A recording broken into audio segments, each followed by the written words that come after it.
Well, look at this, the MKM Stadium looking resplendent in this May late evening sunshine. There's plenty of action going to be coming your way very, very soon. Milluolll and Hull in the under 50% possession stat table, seemingly very happy with not wanting the ball, Gary.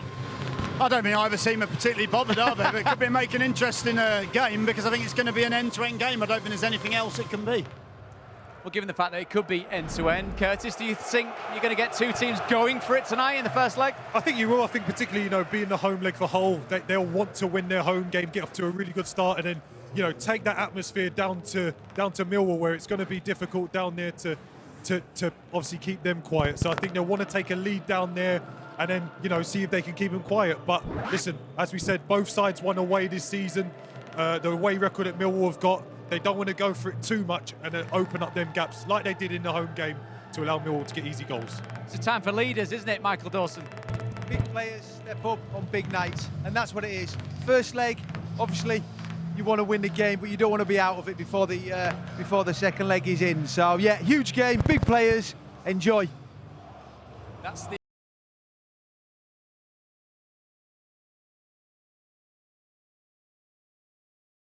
Just remembering that if you do concede an early goal, it's not going to be negative, but it's a game played over 180 minutes. That's what you have to remember. It's not one in that first 45, it's not one even in the first 90, but you can definitely lose it. And that's the big thing. It's about making sure that you do the right things, keep your head cool, and then be ready to win the game over 2 games. Okie dokie, the players are all set. Louis Coyle about to lead his side, as is Jake Cooper. Two big men for these two big sides in the playoffs. If you're a casual observer, you're more than welcome. If you support these two teams, get ready to hang on for dear life. Your commentary team for this one is Don Goodman, and good evening, Daniel Mann. Good evening, David. A pleasure to be with you, as always. The final moments of quiet. Louis Coyle there going through his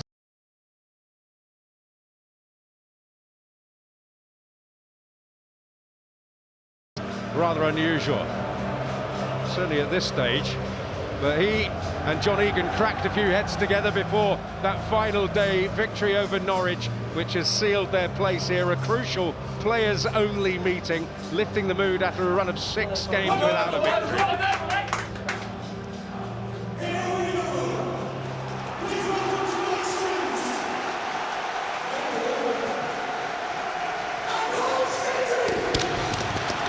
So up goes the curtain for the 40th edition of English football's greatest show.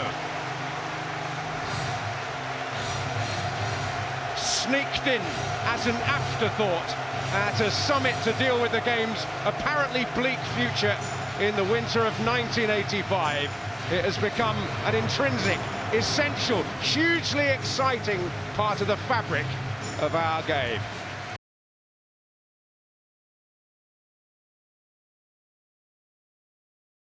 Anticipation, and the playoffs' reputation for the unexpected, epitomised simply by the presence of these two in the semi-finals. Who predicted Hull City against Millwall in the Championship playoffs this season? I would imagine precious few, but they are here and they are ready.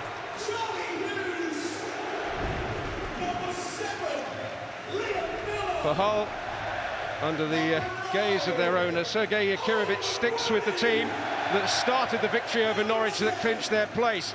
John Egan was withdrawn at half-time in that one, but he's fit. Ollie McBurney sealed the victory. His double meaning he exceeded his pre-season goals target of 15. Well, Alex Neil has been waiting on his leading striker, who sealed victory here in March. Josh Coburn suffered a hip injury at Leicester, but he's ready. And so is Del Boy, the inevitable nickname, I suppose, for Derek Mazu Sakho, who replaces Barry Bannon in midfield. He's a striking mix of youthful zest and tactical maturity. Femi Aziz, one of the players of the season, with the supply line from that right-hand side. And among the substitutes today waits Tommy Watt.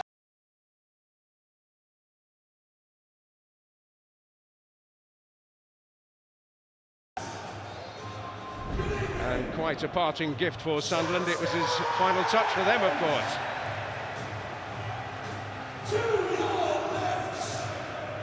Well, we have here the best of the 4 playoff finalists over 46 games against the most unpredictable in Hull City. And no one knows quite what to expect. But Acunili Charlie's club and their players are seeking a place at two destinations.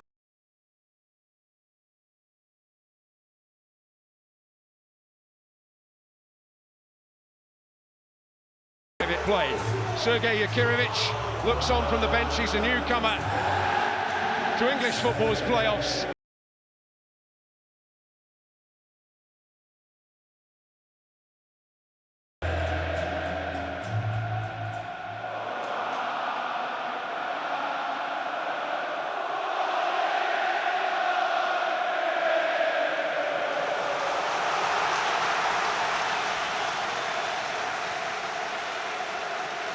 Alex Neil knows the course.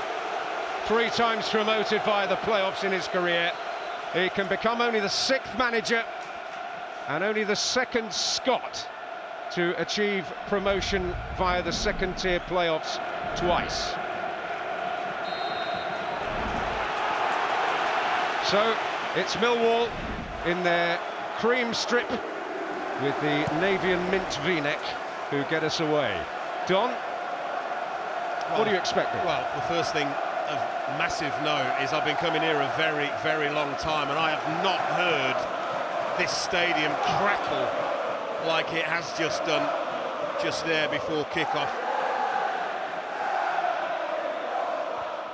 Well, the Hull City supporters really have had to raise their voices to the full to drown out the considerable noise made by the 2,000 odd who've travelled up from southeast London.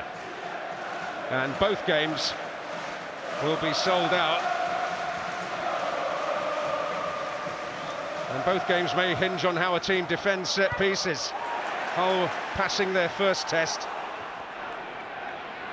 Millwall strong in that department, strong away from home, very strong defensively and creatively. And a searching ball thrown in there, and it won't be the last from Femi Aziz on that right-hand side. Constant stream of not just crosses, quality.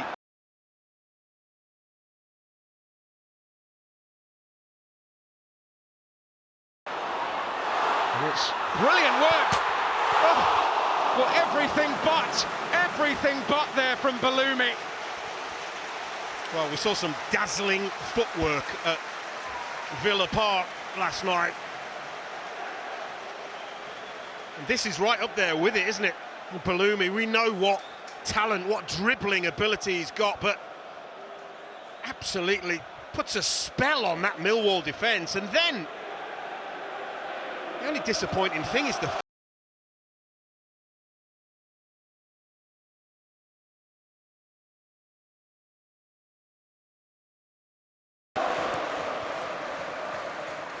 well, he's a huge talent, Mohamed Balumi, son of one of Africa. See how this plays out. The boys in the studio already showed you the prowess of these two teams when they have less of the ball than the opponent.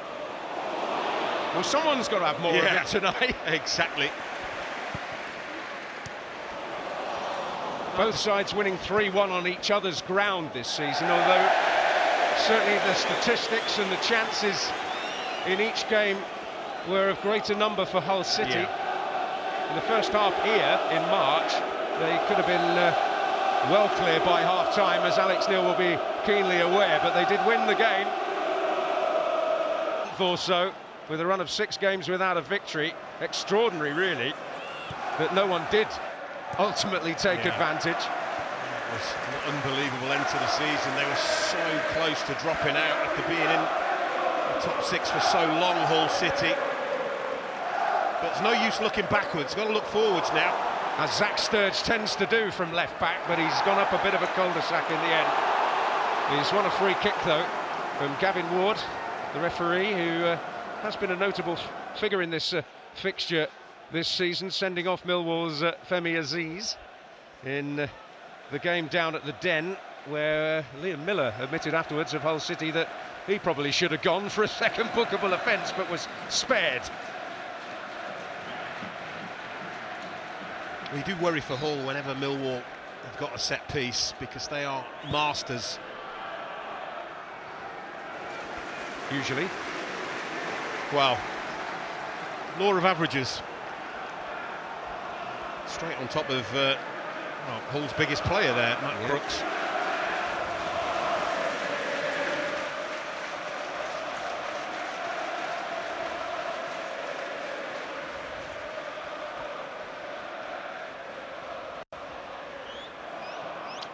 Right,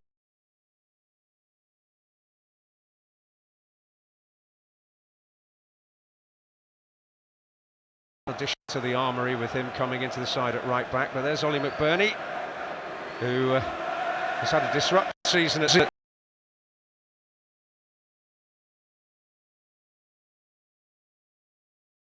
"17 Championship goals."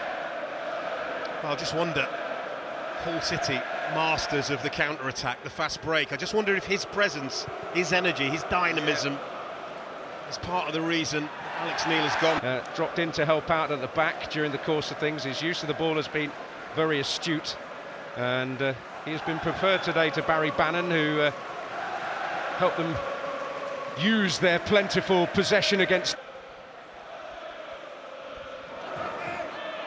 Coburn, getting his first real meaningful attacking touch. He got the third in the 3-1 here in March. And Bellumi doing some dogged defensive work.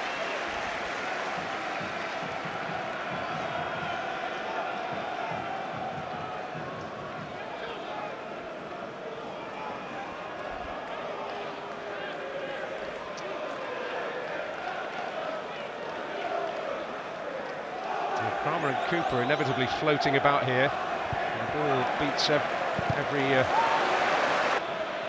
certainly a vital factor in their success, although they did go behind.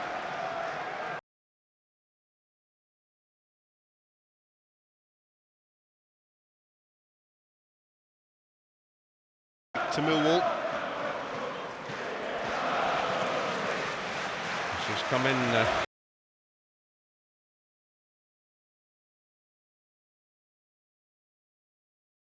6 on Sunday.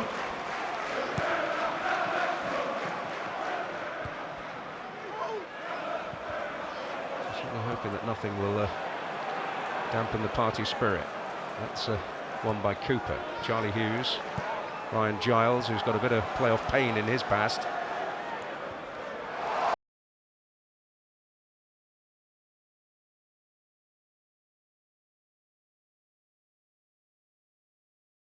Spells. I just wonder if his best form of defence is actually attack. Try and run Femi Aziz back the other way as he can. Certainly won't want to be isolated against the Millwall wide man. No one's quite been the round enough peg to fill that.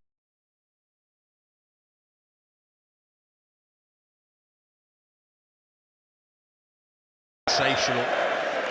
Ryan Giles, and it is so good to see that Sergei Yurikirovich has got him back to the levels that he was displaying. A real quiet spell.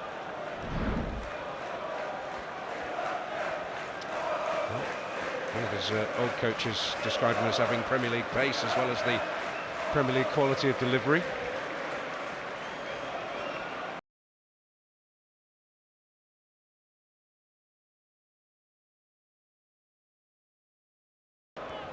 With an occupational hazard for the speed merchants, Don. I take there's a compliment in there, Daniel, somewhere. Yes, I did suffer with a few.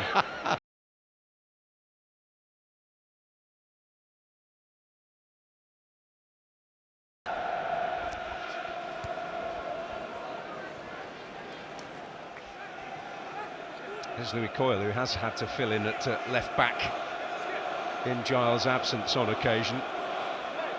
But much more comfortable on this side.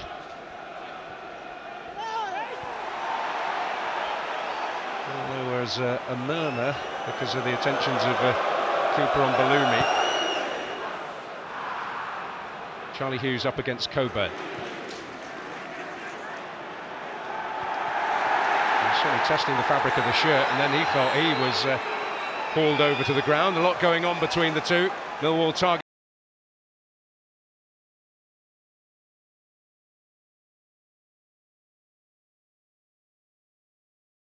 Allowing a little bit of physicality, as he's pointing out there, really. Obviously there's a line that you can't cross, but much prefer it that way than a referee who's literally penalising every little bit of minimal contact.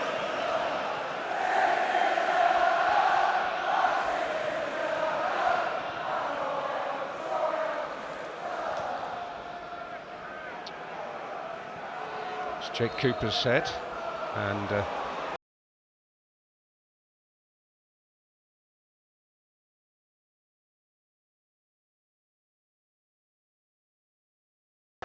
Ola Aina, a mainstay at Nottingham Forest.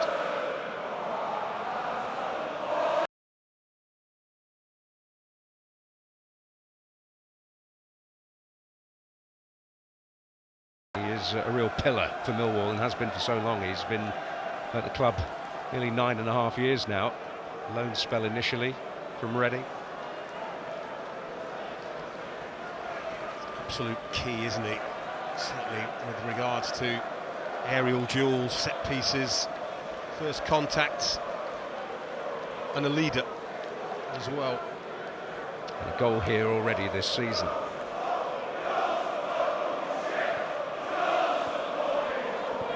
Leonard trying to get Aziz involved.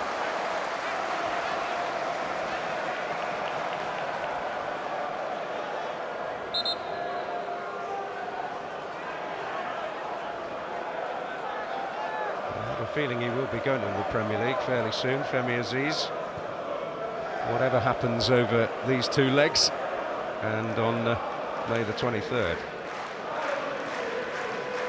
Here's Mazu Sakho.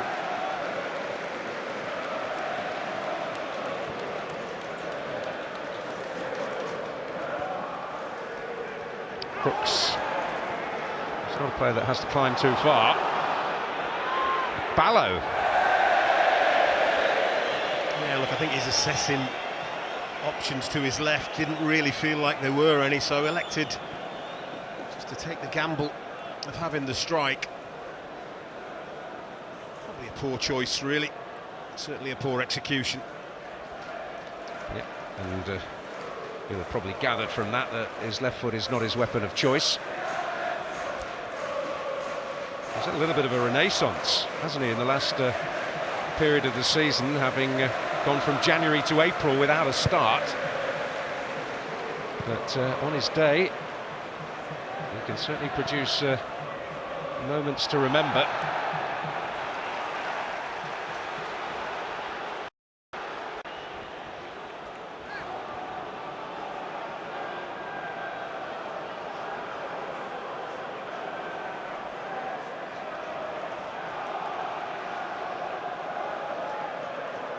Negley showing, but they'll go a little longer to try and get Coburn involved.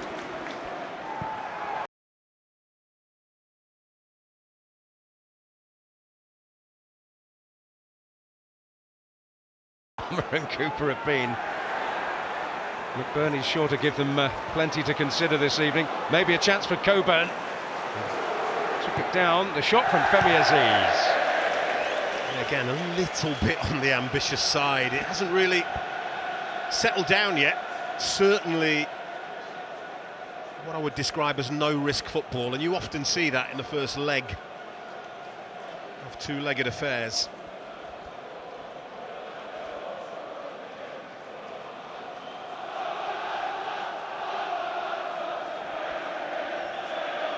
Well, Sergei Yakirovich was not able to celebrate with his players on the pitch at the weekend because of the rules around his touchline ban. Couldn't go on the playing surface until 2 hours after the match had ended, officially. False nose, hat, wig.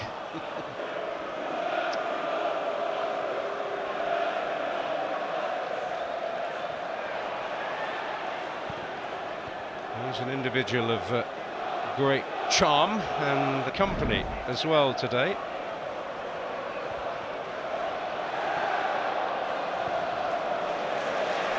In Turkish football.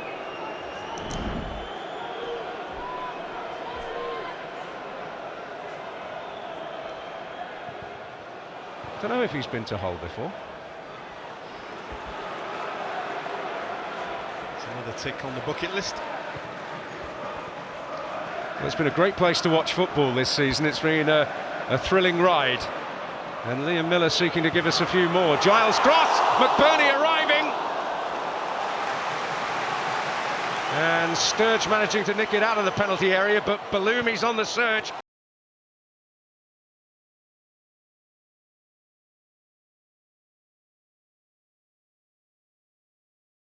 Pretty sure this in the direction of Ryan Giles, because as we described, the quality of that delivery, right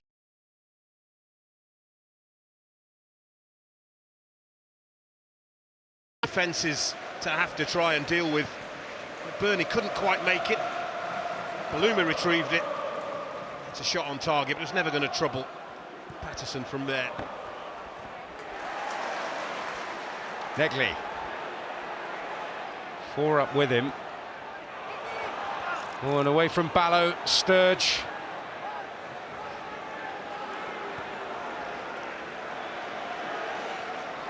He's made such a huge advance in his first season as a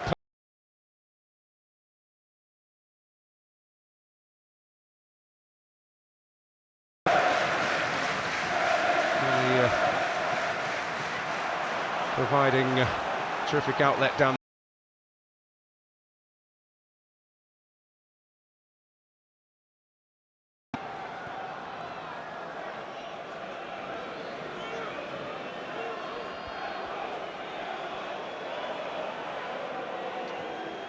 Well, that's a chancy one.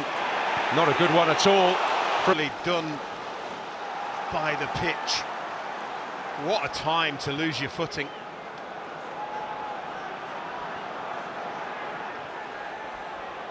Ballo with a good lead there, but Negley wasn't on the same page. Regan Slater was, though, for Hull. Beyond Coburn, Sturge arriving late. Had to be dealt with by Coyle. Good footing by Mazu Sakho.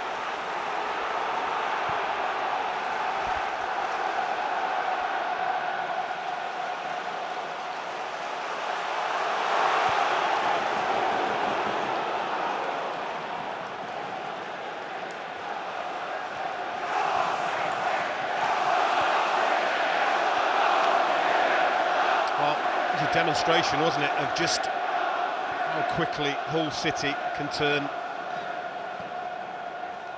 a situation where they win the ball back very, very quickly into danger for an opponent. Good combination between Ballo and Aziz. Expect the flag to go. Win the ball back there, and then they spring, and then it's on McBurney picking the right pass, and he does, and that little.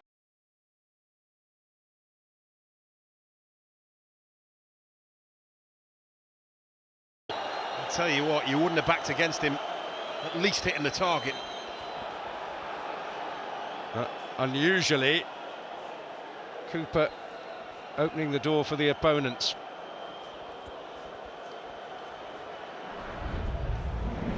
Well, you said one of these teams was going to have more of the ball than the other, and that, to coin a phrase, would be music to Hull City's ears.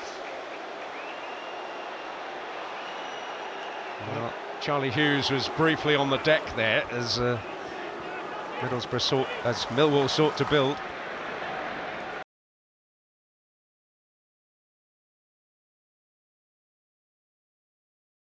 Cooper's caught again. Here's Baloumi.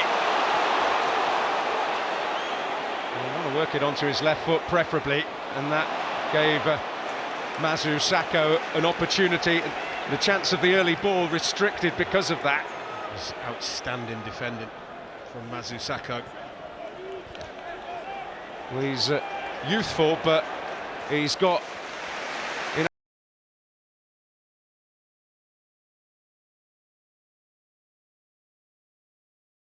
into his left foot. Well, Aziz has pounced, and it appeared to come off Giles, and that is the verdict. Yeah, it's the correct verdict. I'm not sure the referee, Gavin Ward, actually knew that that had deflected. Maybe was helped by his assistants, but it clearly comes off the Hull defender. It's Ryan Giles, isn't it? Gets across and makes a block.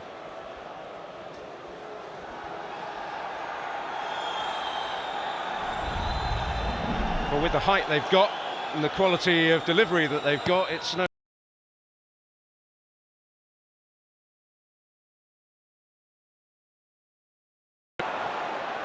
Mazu Sakho again.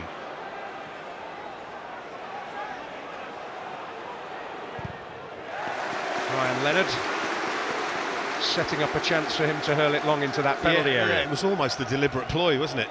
Literally, that's the worst that it was going to happen. An opportunity of a long throw, but Hull City trying to get close to Jake Cooper. Look at that pulling from John Egan.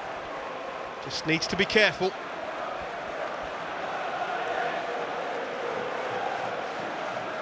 Well, sometimes it's about just letting go at the right time if you don't want to be punished. Helped on by Kramer to nowhere. He's been a revelation this season. Had such... He's at centre-back tonight, as he has been a lot of the time, but he had only played a matter of minutes at right-back before he was thrust into the spotlight in that position, and he's been very effective there as well. He was a marauding right-back, wasn't he? Absolutely. Probably the most attacking right-back that they have. He was a midfielder originally, born in the rugby heartland of Béziers in France.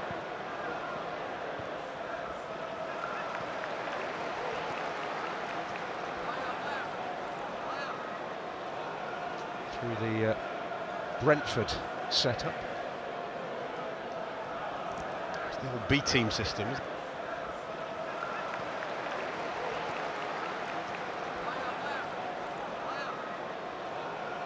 Through the Brentford setup.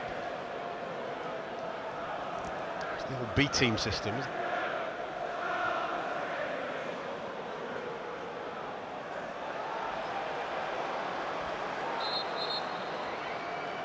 Every single opportunity. Millwall will hurt.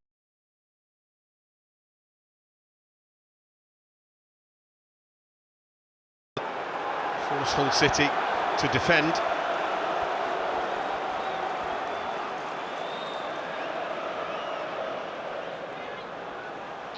Kramer crowded out. Flick on, might potentially fall for Ballo.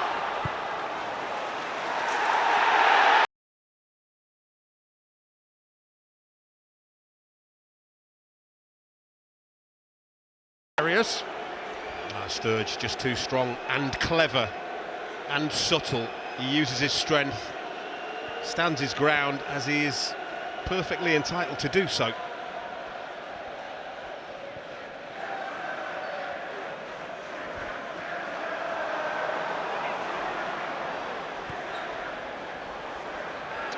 Here is Sturge. Ballo. Oh, and Aziz, there was a chance. A player of his ability, as you can vividly see, disappointed with that. Yeah. Comes at him fairly quickly, slightly behind him, but gets it all wrong. The timing doesn't make proper contact. Well, certainly wouldn't be beyond him to put that away.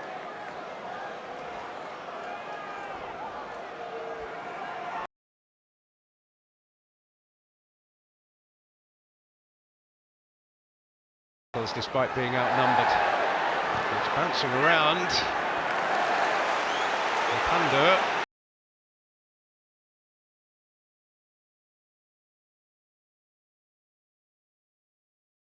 A little touch perhaps from Ballo. Certainly enough to interfere. Yeah, it's good. It's good from Ballo. Got back at Gelhardt.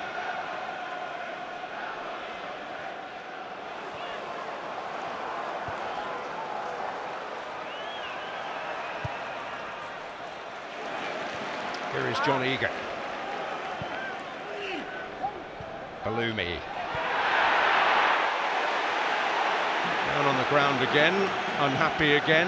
Yeah, again, he needs to stop waving his arms because that's only gonna encourage Zach Sturge. Doesn't like the physical contact. Sturge will say, well, let's have some more. I know he's missed a lot of football through injury, but you think it's Balumi. Crooks again. Aziz doesn't quite get there, Giles does. Miller. Giles again.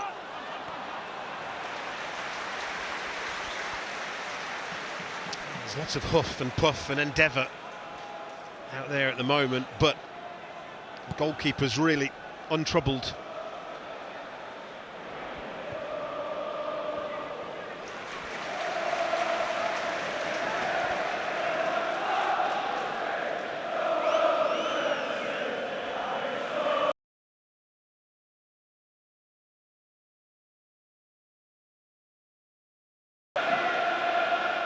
Charlie Hughes.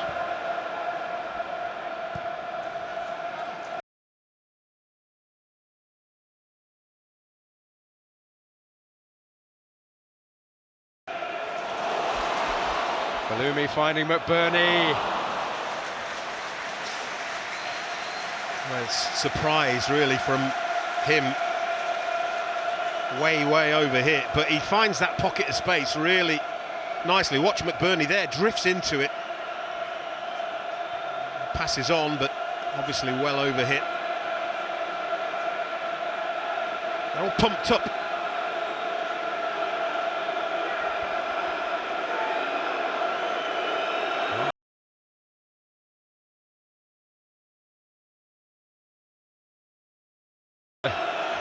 Quite the capture. A club that has been under transfer embargo in both windows this season because of their failure to pay a previous debt, loan fee.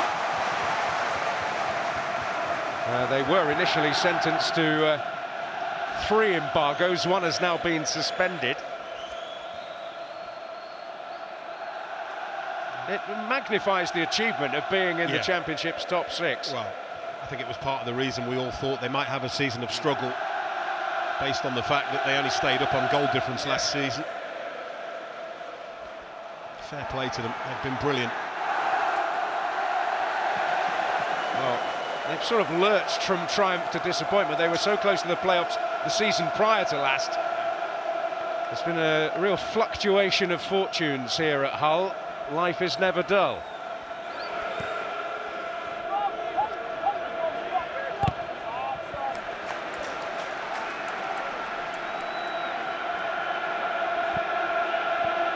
They have a terrific record at this level in the playoffs. Twice before competed, twice promoted.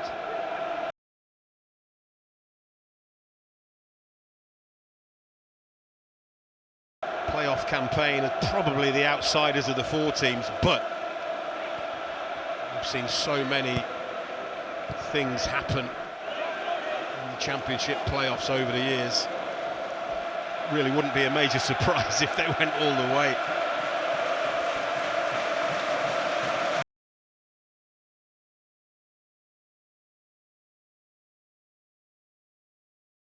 And then the way their playoff campaign actually went, well, without ever being the best team, they managed to win. Well, Bernie left sliding across the turf there. Yeah, Sunderland blew the usual gambit that momentum is the key thing going into the playoffs.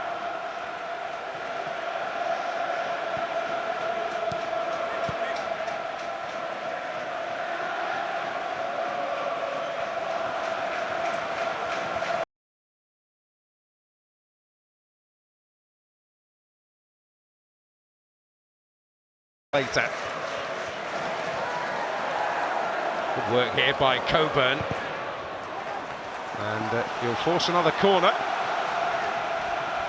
Yeah, brilliant initially, but again, probably a little bit ambitious, trying to strike from there. This bit's brilliant from Josh Coburn, but he's got support. A little ball out to the left where Sturge was, I thought, would have been a better option. He's got the consolation of a corner.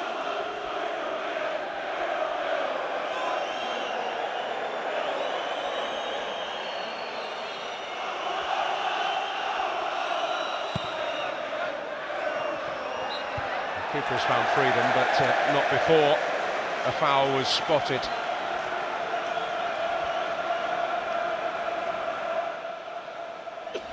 Well, if you're going to block, you've got to try and be subtle.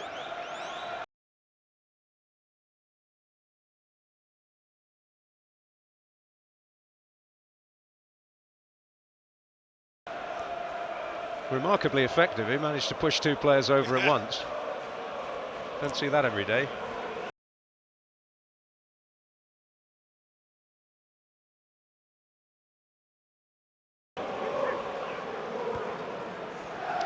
I wonder how many of that vocal bunch you can hear from Millwall were in this city when they secured their only previous top flight promotion 38 years and 6 days ago at Booth Ferry Park. One sweep of the boot from the penalty spot from Kevin O'Callaghan in the 11th minute, doing the job. Dodgy pen, mind. Well, that might be a dodgy foul. Alex Neil, is that enough contact really for a foul? Not sure. Certainly he doesn't think so, and certainly Alex Neil doesn't think so. He can't believe it, look.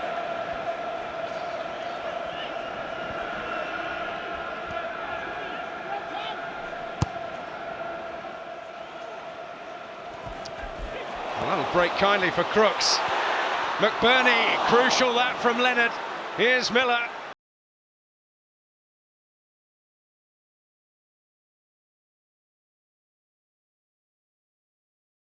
Hull City looked the more threatening without actually testing Anthony Patterson in the Millwall goal. This is a brilliant ball from Miller, brilliant run from Giles. Then can he just do a little bit better than that? It's all that's missing, isn't it? That last piece.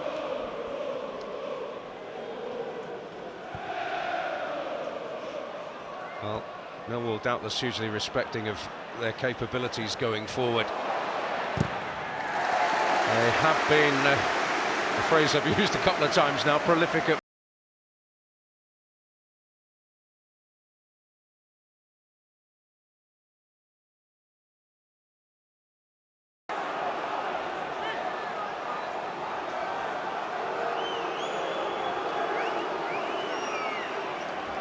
standing plain as a wardrobe, on legs, as one of his previous managers memorably described him.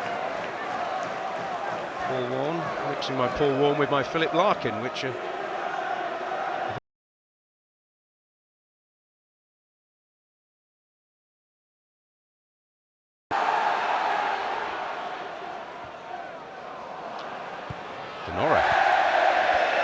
Yeah, that's a recurring theme, isn't it? A Millwall player's shooting when really it's not particularly on, and it's going to be 1 in a million would find the back of the net. So for me, it's poor decision making in that final third, and that's why his team haven't really looked to threat so far. That can all change in the blink of an eye, of course, but it's just that decision making in the final third needs to be better.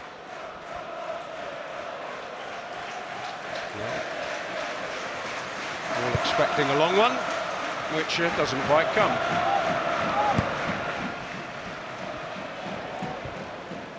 Coyle's longer ball met by Sturge.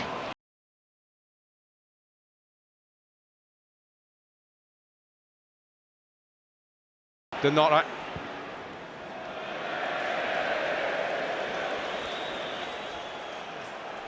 Alex Neil telling them just calm down a little bit. Having all of that possession, but not doing an awful lot with it so far. And there's just a touch of the trying to force it, isn't there? Correct, yeah, absolutely.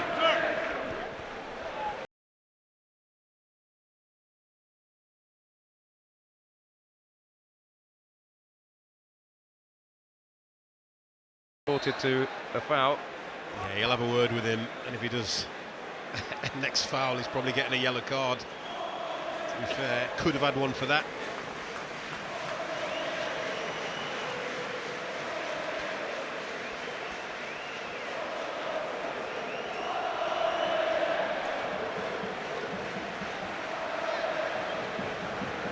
John Egan with the free kick. Slater just offered.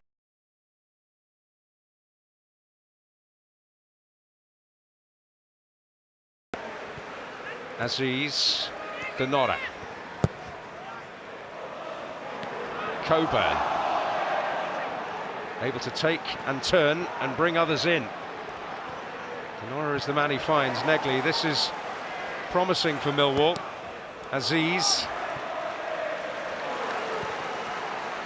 Giles able to deal with it with relative calmness, although no way out. Leonard. Denora. Crooks with a good challenge.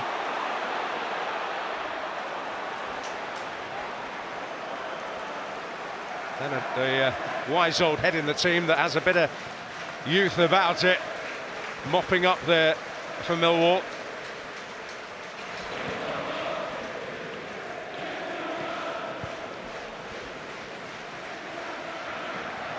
Coburn. Now Ballo has a chance. Off Charlie Hughes. Well, again, Femi Aziz just threw his arms in the air a little bit and had a little word because he was free.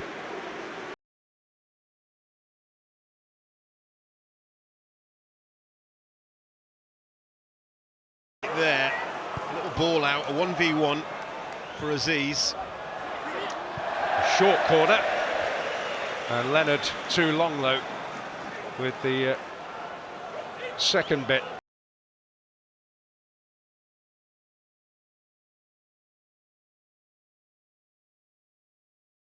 Retrieved this very dangerous cross. And cut in on his left foot. We've seen so far tonight.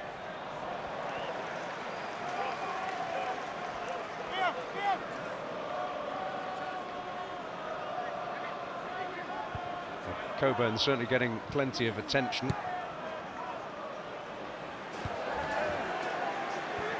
Charlie Hughes getting his head to it. That's Gilhart. Crooks. He's saying to Liam Miller, why weren't you moving?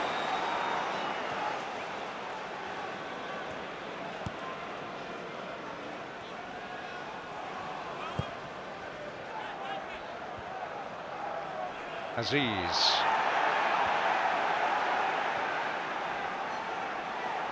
Coburn with Slater in close attention.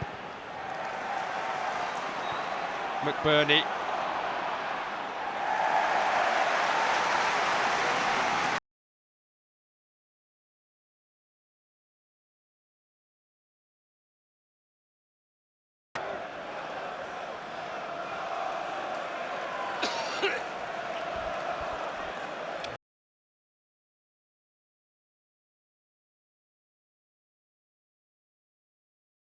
Wanting to take a lead, it might not be as important in this tie, given, again, I keep saying it, it's going to take something very spectacular.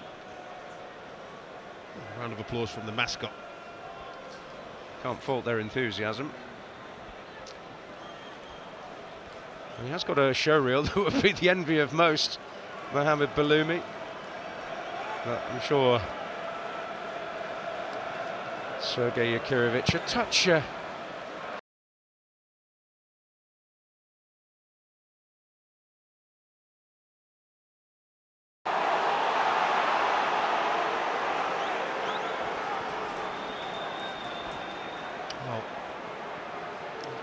coming together between Ollie McBurney and Yasu Sako.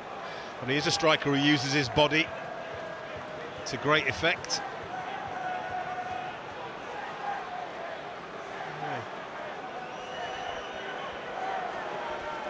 A little bit winded.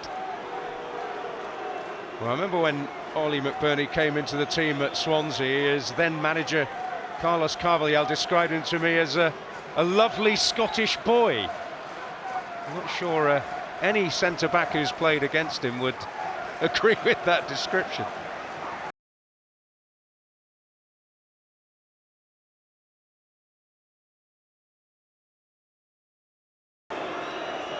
And even that, didn't really look that much, but it certainly had an impact.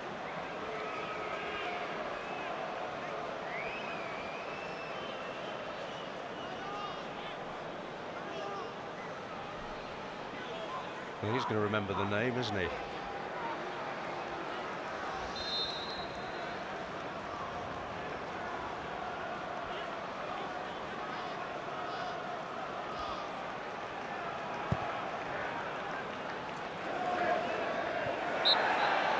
Keeper winning but fouling.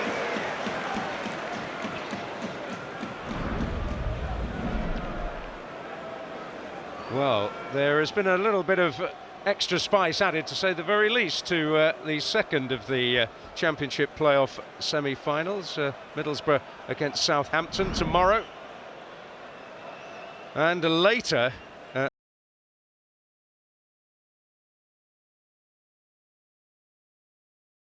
the respective kickoffs, and it's 3 o'clock and 6 o'clock on Sunday. Grimsby Salford first. And a bit of playoff history between these two.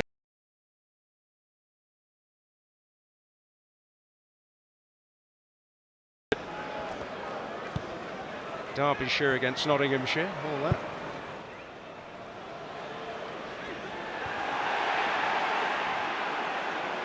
Here's Crooks.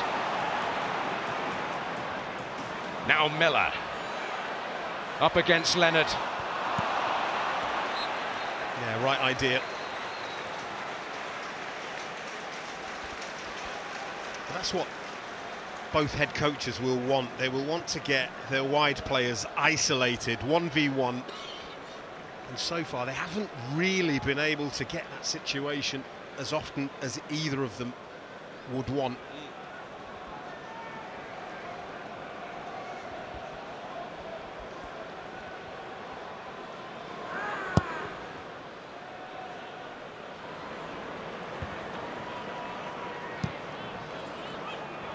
Neckley with a lot of room.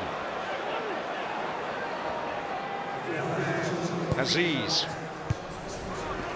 who's stooping low.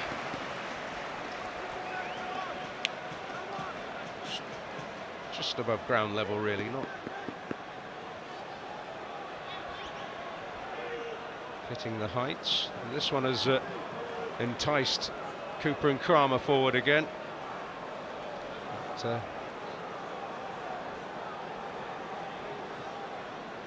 Won't be the long one. Leonard trying to find a bit of space to get a cross in. Coburn hoping to win his battle. But they're able to grab it. Bloomy furious because he's made a run. Wants the goalkeeper to release it early, and he didn't.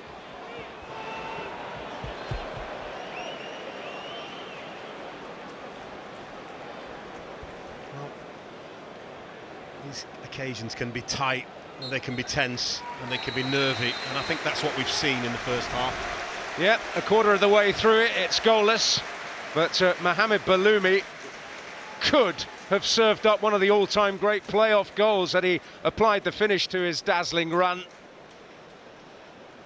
Millwall have dominated the ball, which isn't always to their taste, but neither goalkeeper has felt the need yet to make a major save.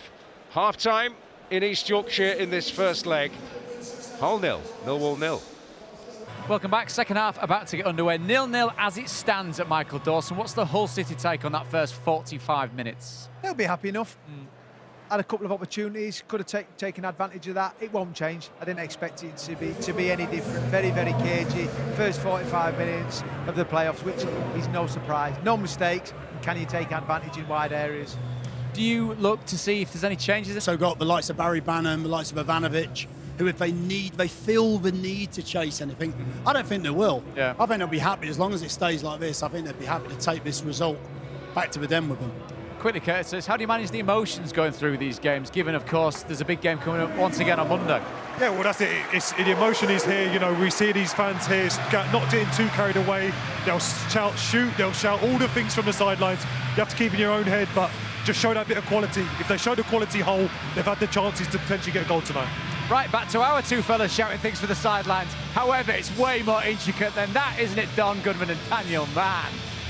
Well, I thought you'd just given out our job description there, but there we are.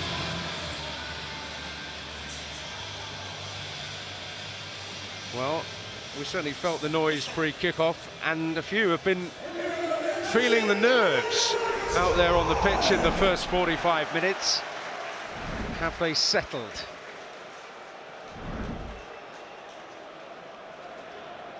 It's just been that sense maybe that it's no great surprise given what we know about the two teams.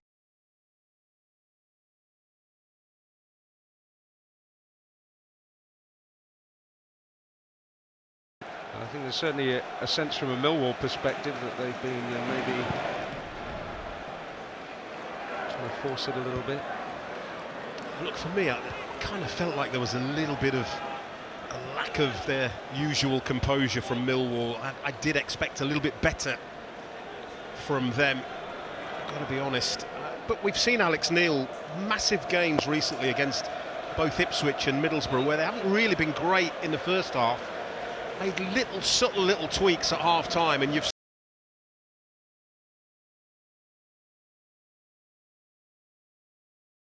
it's so high that nerves and pressure will always be a factor in these games.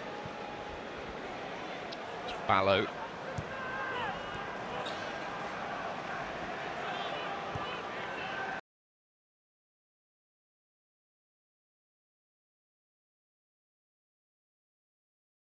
Hughes, headed by Negley, Aziz, and Sturge arriving with interest here.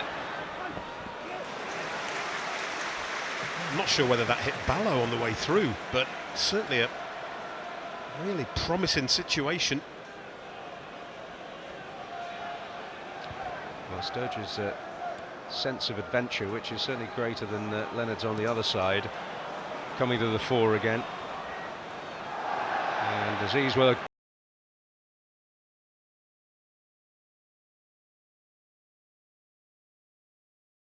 Aziz didn't realise the referee had played an advantage.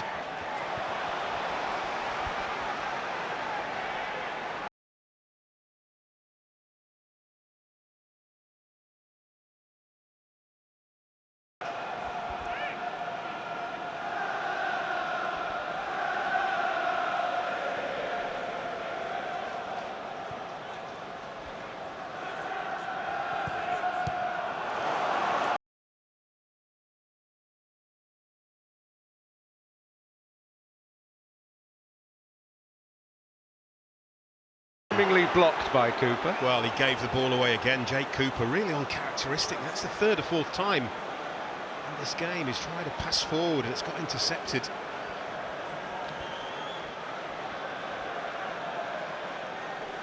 Here is Mazu Sakho, dropping between the centre-backs, as has been a fairly common sight in the last few games. Coburn keeping opposition defenders busy.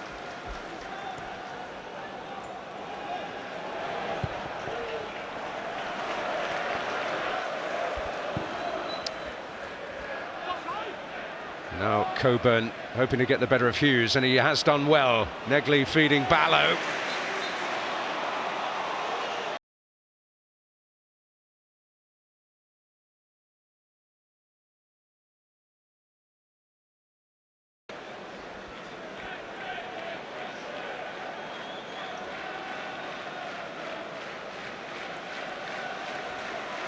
A loose ball. John Egan was brave, probably this ball getting away from Ballo. He lunges in and catches Egan. Yeah, painful one. He's still feeling it. Was replaced by Paddy McNair at half-time in the game against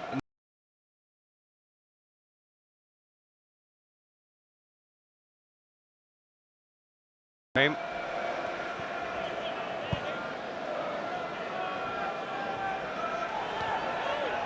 Again, a good pull on the shirt to use there from Coburn, just trying to feel.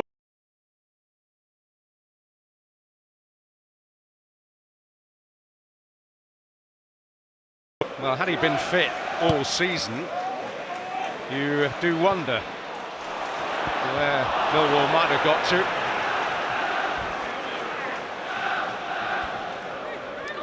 Hull not particularly getting anywhere with that raid, but he did have 4 months on the sidelines with a quad injury.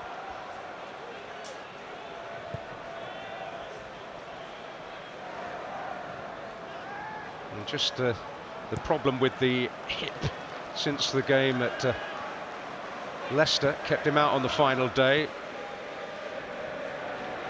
Alex Neil pretty cagey about whether he was ready for the game, which is the usual modus operandi of the Millwall manager. Injuries often left unspecified and without comment.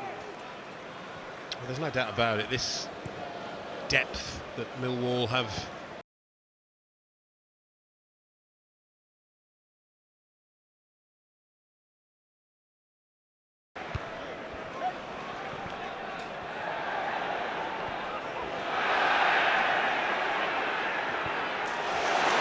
Here's Coyle, and he might take this on.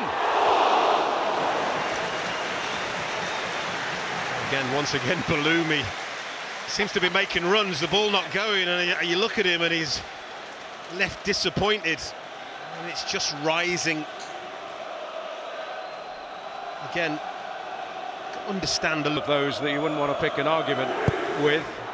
Louis Coyle's at the head of the list, comes from a boxing family.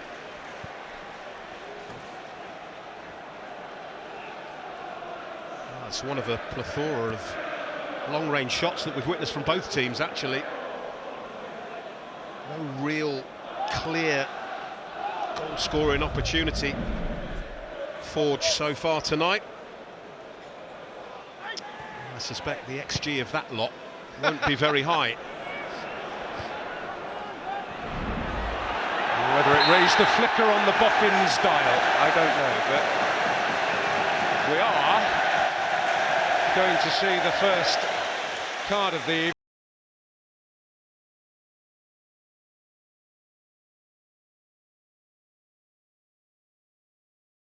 Several areas that is halting a promising attack right there.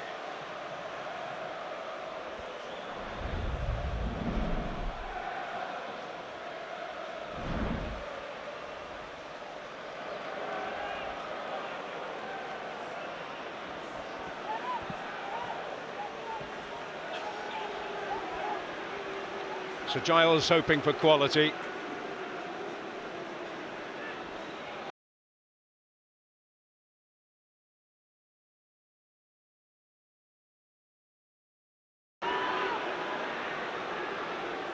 Coyle looking for Crooks.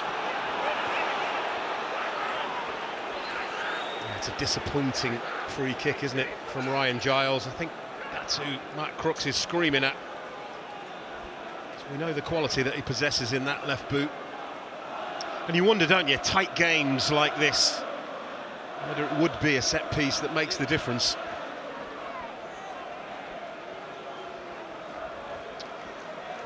Certainly wouldn't be a massive surprise. Well, we've seen a load of shots from distance. I know Hull don't have a glorious record in terms of conceding goals from distance, but surely it's not something you'd target. Miller unable to find one. He's so desperate to whip it with pace to cause that Millwall defence problems that it's so far over hit.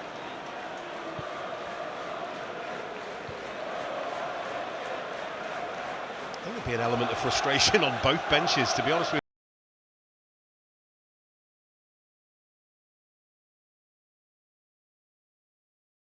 you. Sergei Yakirovic's soliloquy there. Alex Neil standing lonely at the edge of the technical area, an area that Dean Holden is prowling for Hull.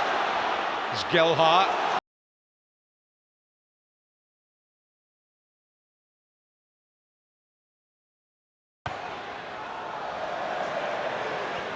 Miller gives chase.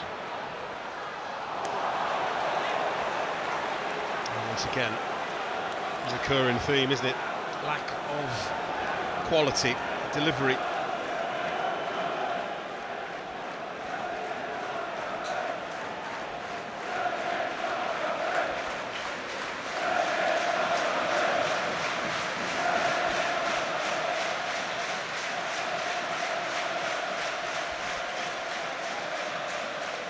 The crowd is even larger tonight than it was at the weekend for that make or break match against Norwich. And it will be close to the record attendance here at this ground, which is actually for an England under-21 match back in 2004.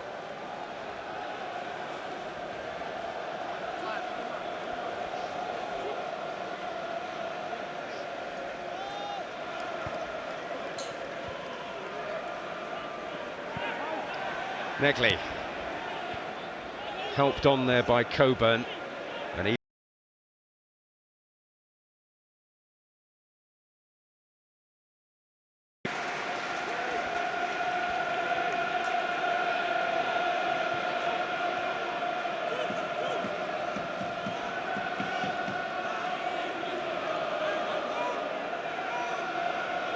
there's certainly plenty of Sheffield United interest out there tonight. Ryan Leonard amongst those.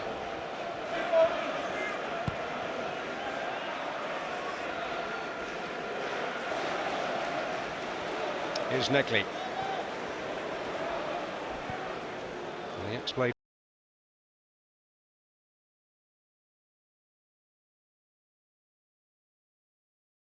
He's held up by Ballooney, but to the bemusement of the majority inside the stadium, Millwall have been awarded a free kick. Yeah, it's unnecessary, that pull of the shirt right in front of the referee. Totally unnecessary.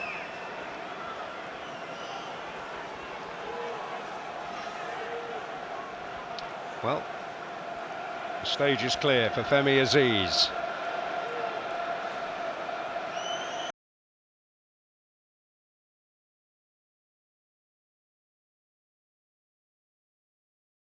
Just pulling to the back here. Oof. It whistles its way through. Well, now that's a proper set-piece delivery. That is right on the money. It's perfectly entitled to ask, why is nobody getting anything on the end of that in a Millwall shirt? Perfect delivery, not capitalised on.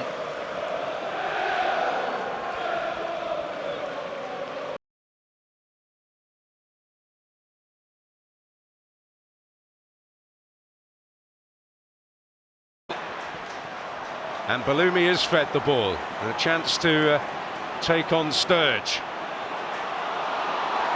And he does not have his measure. It's a physical battle that Zach Sturge is clearly winning.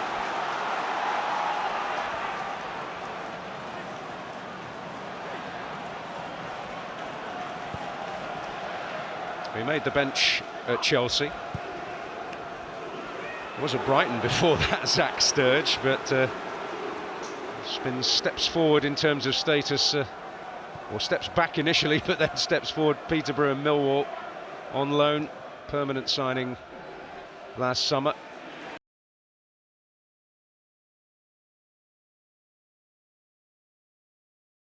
And Alfie Doughty out the side. Indeed, when they've been selected together, Doughty's had to play in midfield in the centre.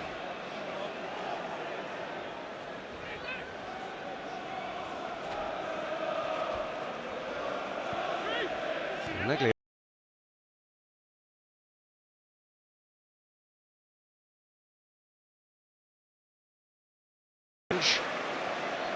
Albeit one that ended painfully for both. Looks like area of his ball-carrying ability, and quite rightly so. Yeah, absolutely. Bellumi giving a hint that he might be able to escape. Here's McBurney, who has done from Cooper. Miller's crying out for it in the middle. Offside. Well, I think that should be a relief for Liam Miller, because he makes totally the wrong choice here. Has to be able to get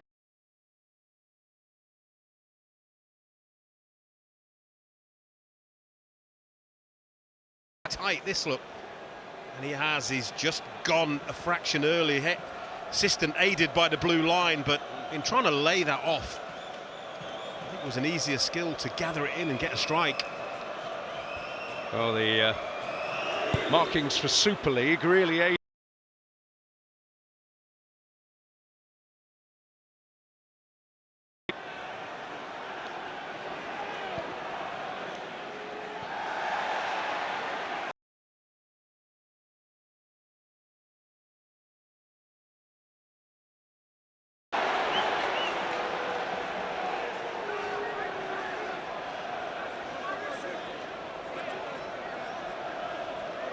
Although Hull Kingston Rovers took the spoils the last time, Derby Day over Easter. Barry Bannon preparing himself for a potential entrance.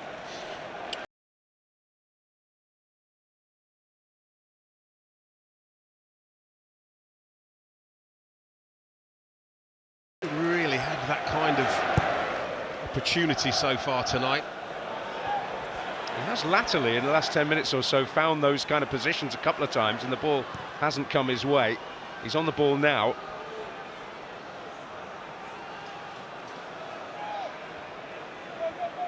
Here is Leonard.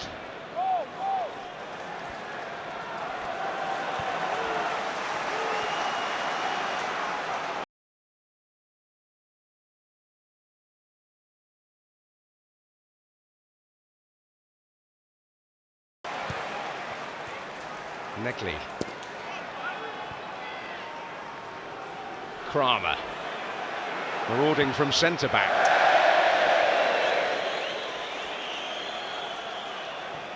I mean, I understand that body language. I am with you, Alex Neil. It's a ridiculous attempt at scoring from, what, 40 yards? It's really poor. Well, yeah. No words necessary. Just look at Alex Neil's face.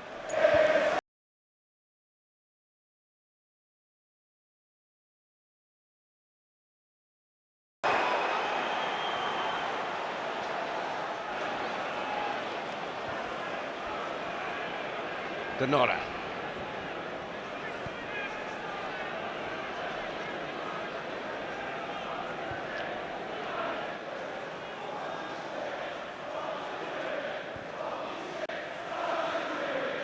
I think the stats tell us, don't they, that Millwall pass the ball forward more than any team in the Championship.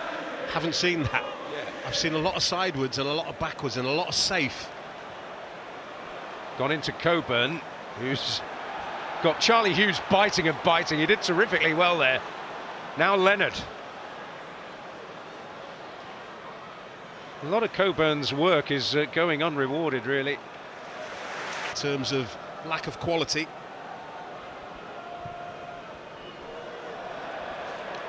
A long way to go in this first leg. Actually, a 0-0 wouldn't be the worst result for either of them.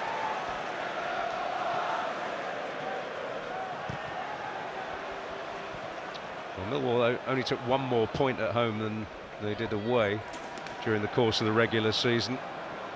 Only Arsenal suffered fewer away defeats in the league in England. Yeah, well, I was looking at Millwall's 8 games against other teams in the top 9. They lost 5 of them, and that's why I kind of felt there was an opportunity. Hull haven't exactly been winning regularly here, certainly the last couple of months. Stalemate.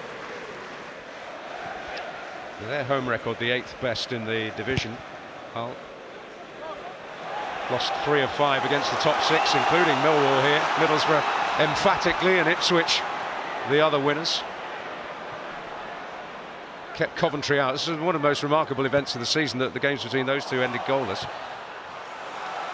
Cooper away. Coburn all alone. And he's done superbly again. Now here's Ballo. Who hasn't done superbly. He's been the standout Millwall player, you know, Josh Coburn, apart from the first maybe 10 or 15 minutes where he was losing the fight with Charlie Hughes and John Egan. Since then, he's been brilliant. He's been isolated, but he's getting hold of the ball, the long balls that are being played up to him. Who was playing Hull all by himself there. That's why he was clearly so keen to get him back to starting potential.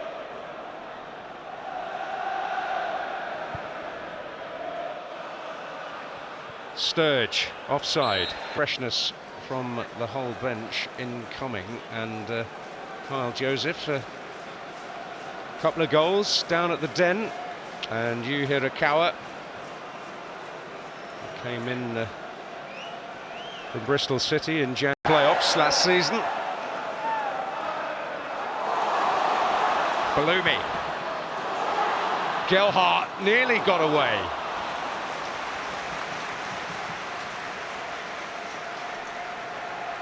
In close quarter there with Anthony Patterson, who made a mess of his corner last season when Sunderland played Hull for the only goal of the game up at the Stadium of Light. All together at Sunderland. Cross from Femi Aziz.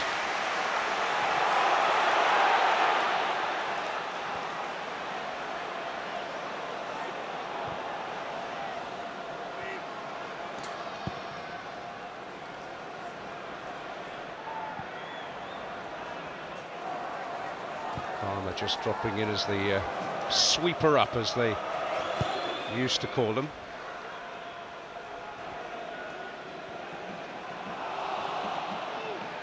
Well, the ball is broken kindly for Millwall after Coburn's battle. Negley having to beat a retreat because of Slater.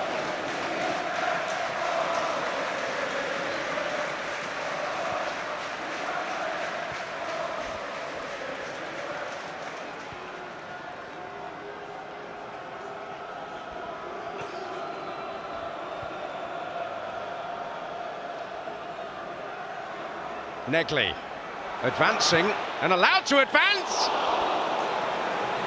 and fractions away from a memorable opening goal. Well, just doesn't get closed down, so he advances and he advances and he backs himself. It's not far away. It's a decent enough strike. Just can't quite find the inside of that post. Well, changes, and the evening is over for two Hull wide men, with a few regrets on the night.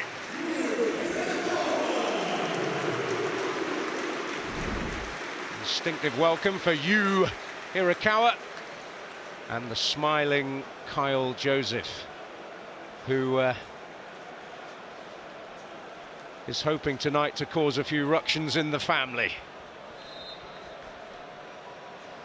His dad, an ardent Millwall follower.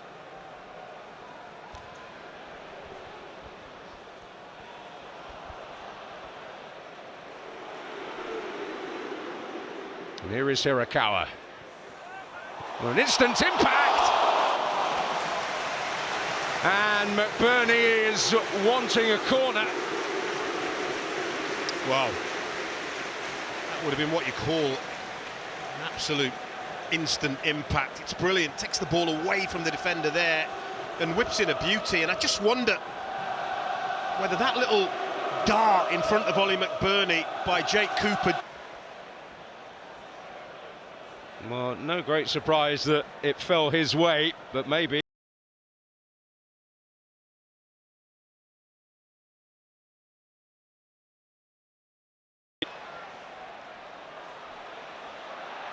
Well, we've seen Hull change the wide men, changes in midfield incoming for Millwall. But here's Ballo. The job well done by Big Crooks. Play anywhere, Matt Crooks, but it's a Hull free kick. Yeah. Kramer gets sucked in, doesn't he, by McBurney. Clever. Talking of which, Barry Bannon.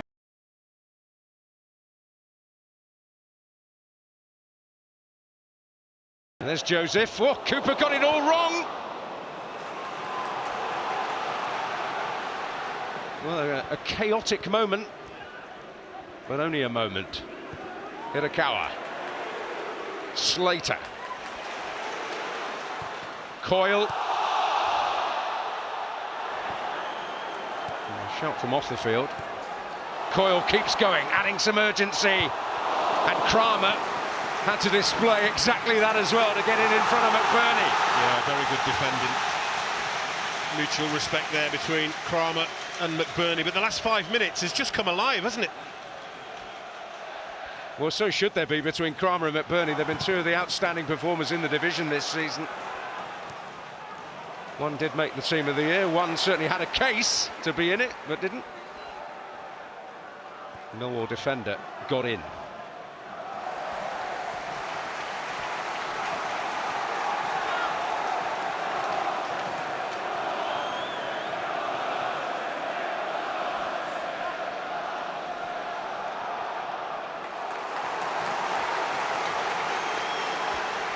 Well, Hull are ready to make another change as well, but it's been a bit of a wind of change blowing through here. Bit more intent, bit more go-get-it attitude from Hull City. Leonard wins it emphatically. Egan was coming steaming in, but he'll now deliver a cross for McBurney to fight for. Well, all of a sudden, Ollie McBurney is getting much, much more to go at. It's a bit high and it's a little bit floaty, but I think the positive intent is better from Hull.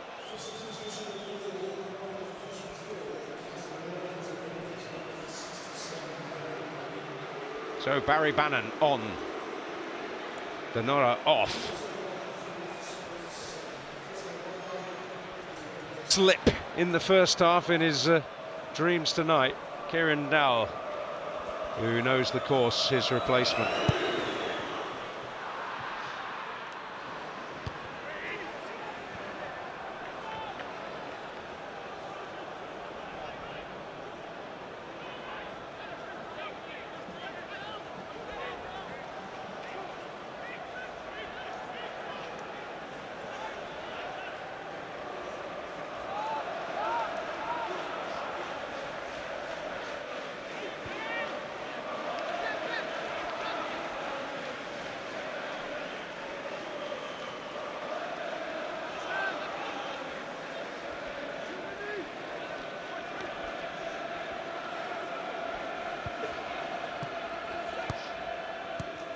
McBurney, challenged by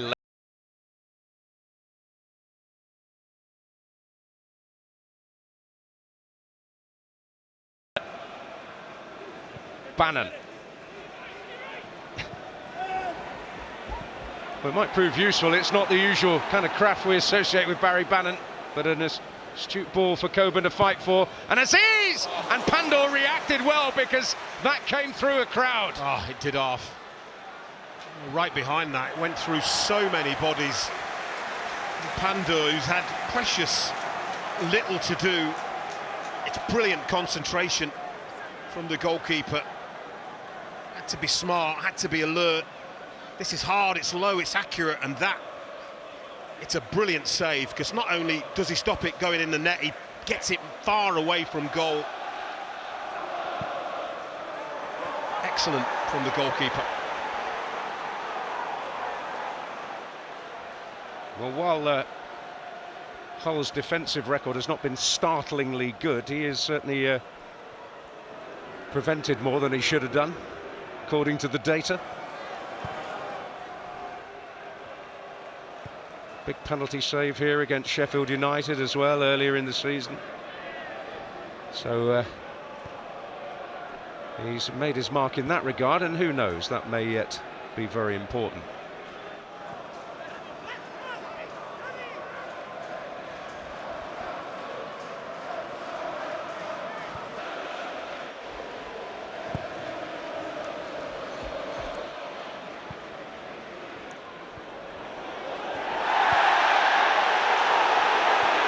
Well, uproar as Hirakawa went down, not from him, however, on by McBurney, who may get it back, and indeed he does from Hirakawa's header.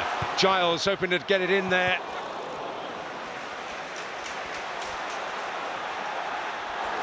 There's no doubt about it, the substitutions have injected tempo into this game. It started with Hirakawa within seconds, got to the dead ball line, whipped in a dangerous ball.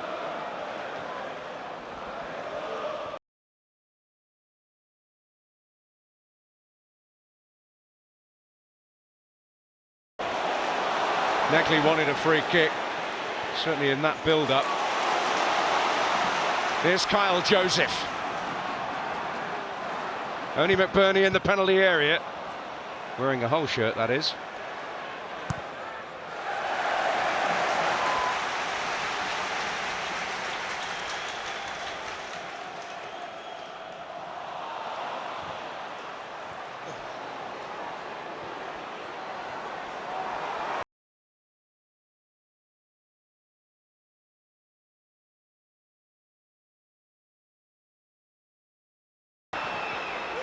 Kundal, Neckley! Well, it all starts with a little sharp pass from back.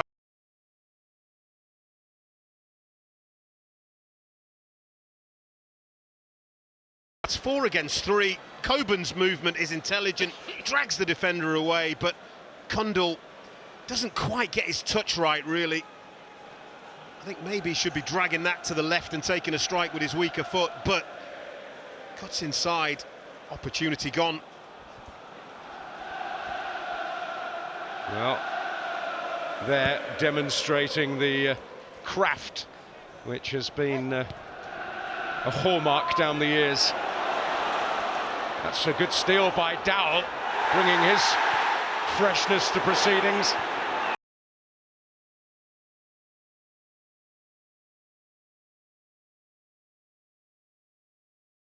Shake off Egan. Brilliant defending, absolutely brilliant.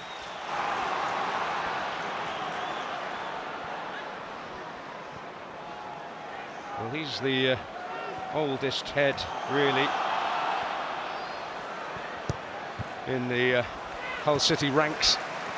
He certainly knows the business of getting promoted. Had to be perfect, and it was from Egan.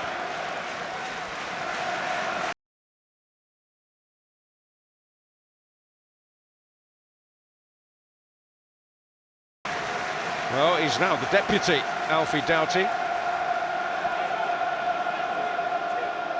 He's going to replace Zach Sturge very shortly.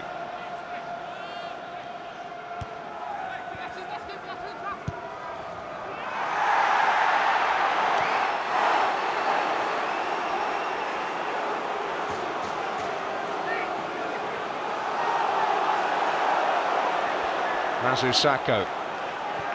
Kundal now to Bannon.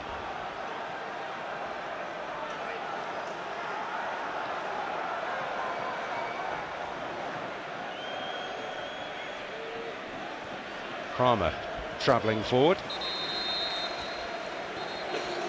Well, the referee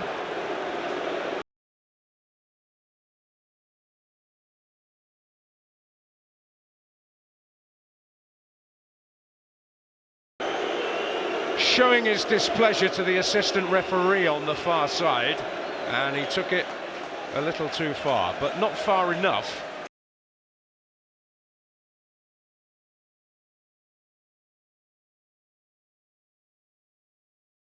Sturge off, Doughty on, a player who enjoyed playoff success at this level with Luton.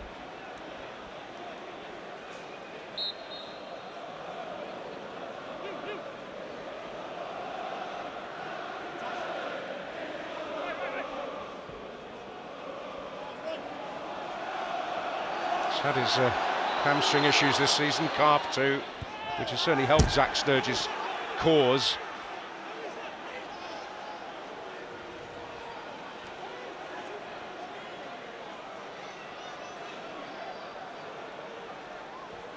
A great competitor.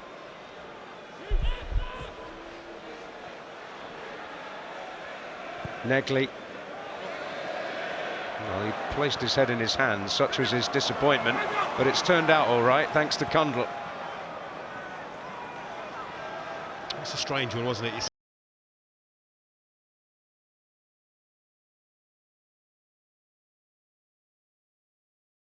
He's made often tonight without being found. Here is Aziz.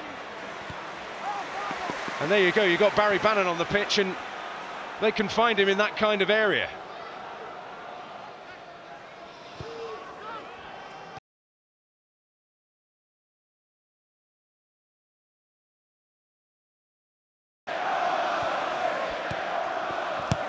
Cooper forward. Egan.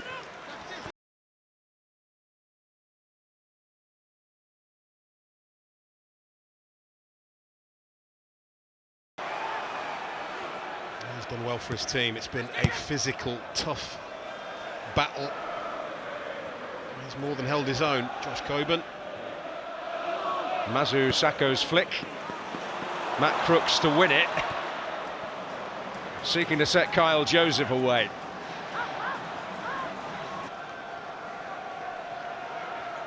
It's very at home in these kind of areas, Doughty.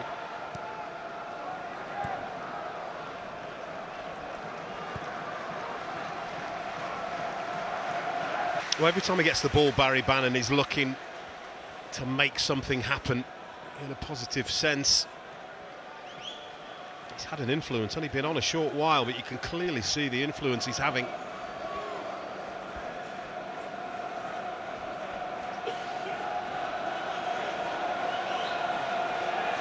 Well, maybe one bounce of the ball from this.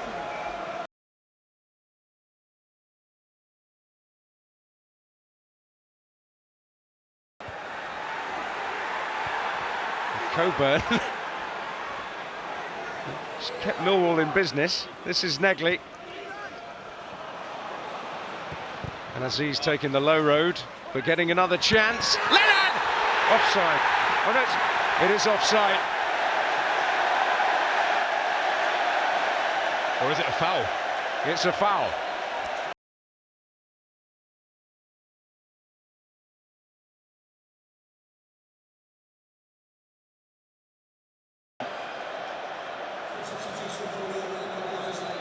What has he seen? Well, nothing I've seen. I can't. Well, call. Well, he had his arm aloft, the referee immediately, and then was pointing. But it clearly is a case of Kramer being penalised. There can be no other explanation. Well, his shirt was halfway up his back, so to me that was mutual. And they normally, referees will leave mutual holding alone. But this is a big call. Keep your eye there in the middle.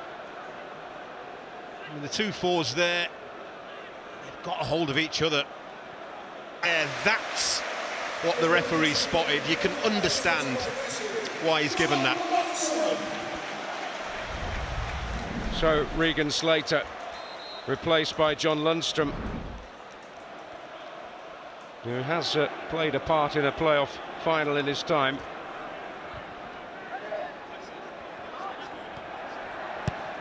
Which he possibly won't want to be reminded of with Orient.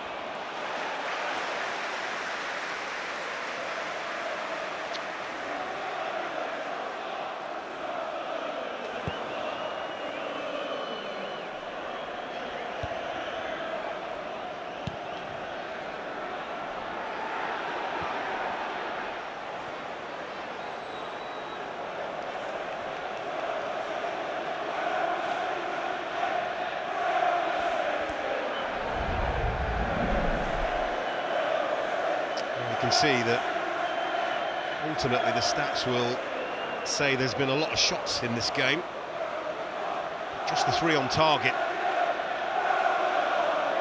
very low XG, so no real high-quality chances created by either, really. Having a good chat with Dave Livermore, Millwall favourite. Martin Canning is up, but it probably is. It probably is.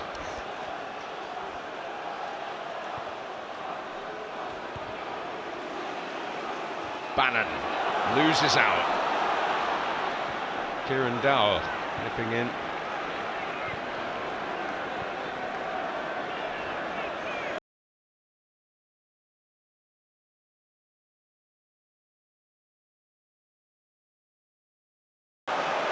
And there's some potential here for Ivanovic. It takes a deflection. Yeah, it's another strike from a long way out. Both teams largely been reduced to this pot shots. Strikes it well. We did get a goal here that earlier in the season was perhaps, you might say, Hull at their most charitable.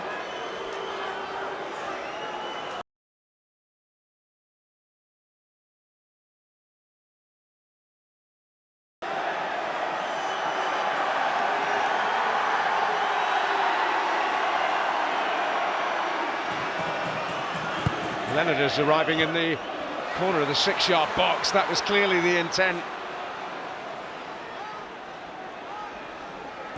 Negley.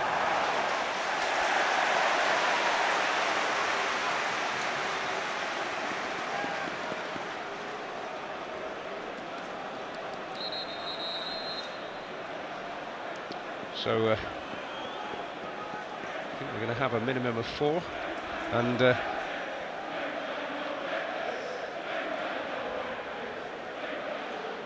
little bit of time perhaps for someone to...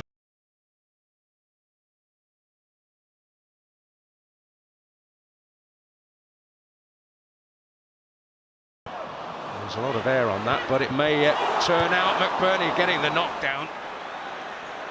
Lundstrom forced off it, but he's keen to keep it moving. If Ryan Giles.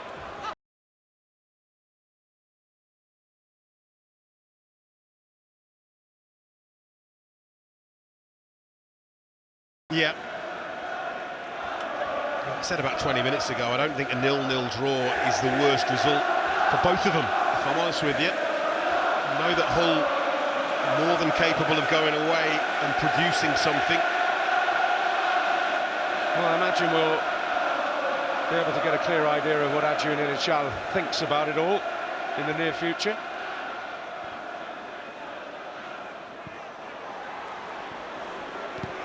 Still wondering whether he'll be calling private jets into play to spirit his squad across to Las Vegas. That's time in the future. Hirakawa's ball in. There's an offside definitely there, apparently.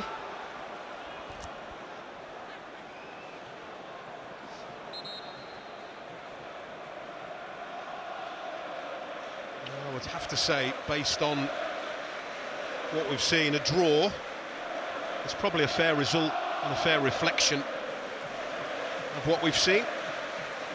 It's been a typical tight, tense playoff semi-final first leg.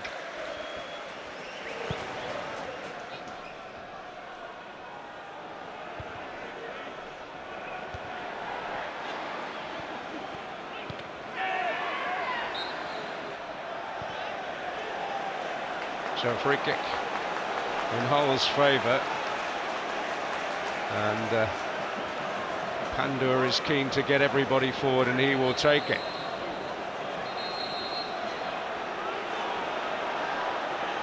Cameron Ward making certain that it's taken from the right place, which it possibly won't be.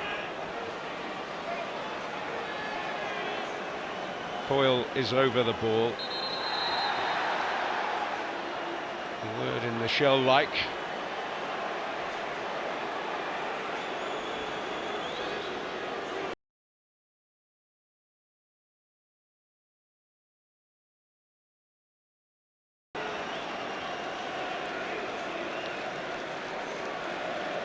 Just want to cut it out. There's only going to be a few seconds left. Well, this is it. Well, Panda's going to actually leave it here for Louis Coyle, who has to go back. Yeah, the referee's absolutely... I think the referee's had a good game, I've got to be honest. So we reach the halfway point in the tie. We certainly haven't seen the best of either side. It will be decided at the Den on Monday night. But Millwall had the ball in the net in that second half. Ryan Leonard putting it away, but a foul by Tristan Kramer. In Gavin Ward's eyes, at least, there will be some debate in South East London, the reason for it being disallowed.